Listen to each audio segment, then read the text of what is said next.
Oban, bakit sa kanya? Nasa pangalan na, nasa mukha pa. Ganda ka? Ganda yarn. Ito na, ang nagmamaganda at feeling diva. Ganda! Wanda! Ano na, yes, friend. Alas 6 na. Wala pa rin bang nagbibigay sa'yo ng flowers? Kung wala pang nagbibigay sa'yo, ang gawin mo, ibigay mo na lang ang flower mo. Magandang idea yan, di ba? At least wala na silang magagawa kapag binigay mo ang flower mo. Kasi nabili mo na siya, gumastos ka na. Ikaw naman talaga! Anyway, I'm DJ Gantawanda. Kasama nyo na dito sa 101.1 FM na bumabati ng happy Valentine's Day sa mga yes friend kong punong-puno ng pagmamahal.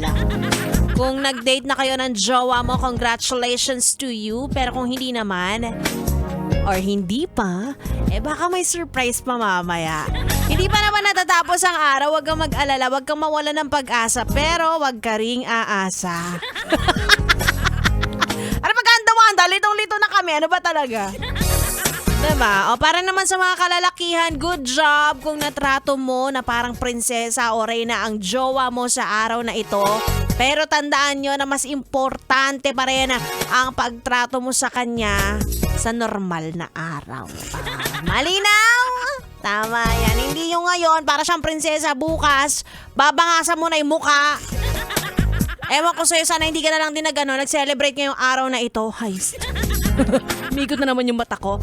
Anyway, nag-uumpisa pa lang ang ating gabi at dahil Friday ngayon, Valentine's Day at yung iba dyan, may sahod na. Ay nako, mag-celebrate tayo. At samahan niyo ako hanggang alas 9 ng gabi. Dito lang sa stasyon number 1 sa Kalokohan. 101.1 Yes FM Solid.